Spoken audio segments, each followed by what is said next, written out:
Bonjour à toutes et à tous, merci de vous retrouver pour une nouvelle édition de l'actualité du jour dans la métropole lilloise. Tout voir et tout savoir de l'information près de chez vous en ce mercredi 17 juillet. Dans un instant.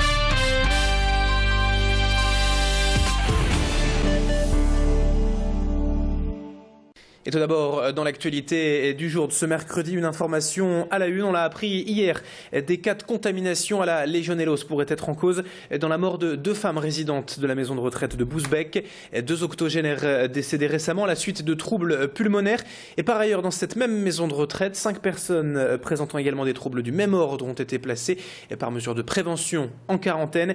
Je vous propose d'écouter à ce sujet le directeur de l'EHPAD de Bousbecq, de cette maison de retraite, donc Alain Renaudy, que nous avons joint hier par téléphone.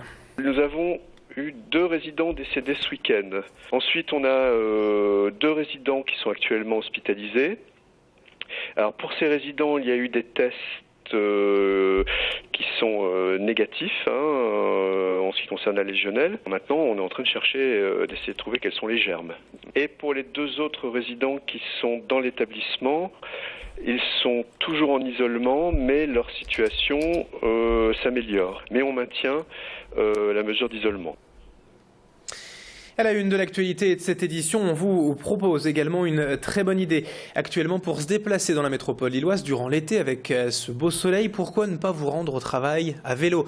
Comme Jean-Pierre Van Nil, correspondant de l'ADAV et prof de français, qui tous les jours va travailler depuis Aubourdin jusqu'à Lille à bicyclette, en une vingtaine de minutes et hors des sentiers battus, mais surtout hors de la circulation et donc du bruit et du stress des embouteillages. Ce cycliste converti depuis plusieurs années rejoint facilement son lieu de travail avec quelques coups de pédale et surtout avec le bon air d'un itinéraire verdoyant et calme. Jean-Pierre a trouvé lui-même son chemin à force de chercher et de se perdre parfois, mais il aimerait surtout que les mairies aménagent plus de parcs relais voitures-vélos ainsi que des panneaux d'indication pour trouver tous ces sentiers alternatifs. Écoutez ainsi ces explications recueillies par Macha Grunessen. Je crois qu'il faudrait, au niveau de la métropole, qu'il y ait un plan général pour faire découvrir tous les itinéraires, parce que moi je le connais à force cet itinéraire, mais il faudrait qu'on puisse se déplacer à vélo par des itinéraires directs, agréables, partout, qui ait la même précision pour les itinéraires vélo que celle qui existe pour les itinéraires voitures.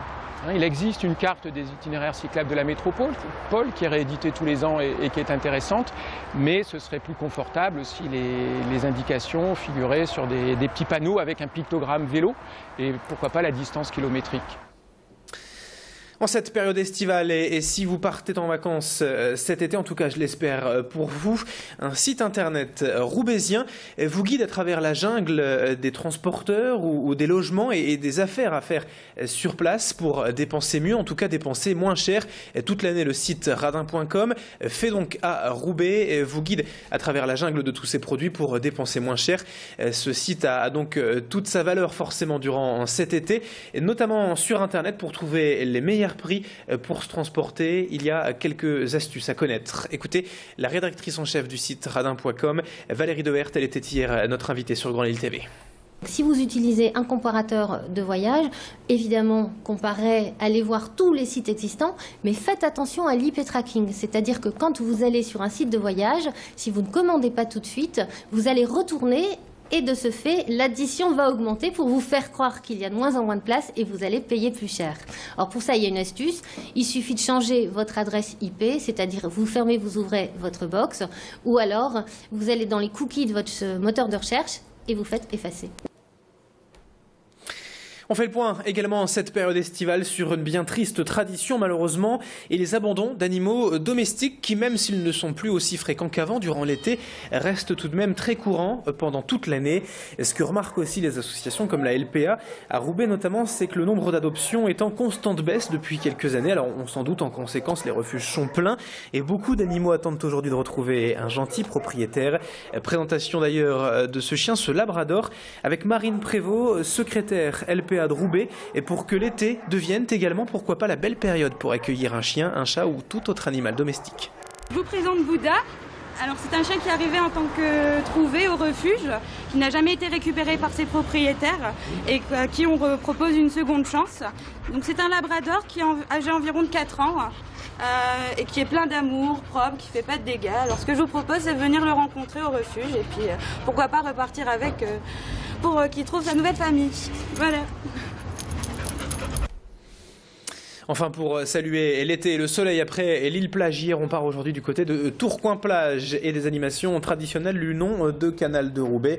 Ici, l'eau est le maître mot des activités et au centre de cette plage artificielle, on retrouve une véritable base nautique avec des pédalos, des canoës ou de simples barques pour goûter au plaisir d'une balade fluviale en famille. Le parcours acrobanche au-dessus du canal fait également sensation auprès des enfants, de même que l'espace sieste ou restauration auprès des parents. Bref, il y a de quoi s'amuser et profiter de l'été, et d'autant que tout est gratuit jusqu'au 28 juillet à Tourcoing-Plage. Marion Villette et Rémi Pagès ont rencontré quelques plagistes. Je me suis bien amusée et j'aimerais bien le recommencer. On vient d'y aller là-bas et là-bas. On a pris de l'eau dans le canoë. Ça fait 2 jours que je le refais et cet après-midi je le refais.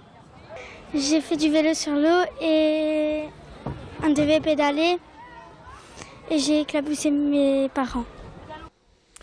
Et c'est la fin de ce journal. Merci à toutes et à tous de l'avoir suivi et merci de votre fidélité. Et très belle journée à toutes et à tous sur Grand Lille TV.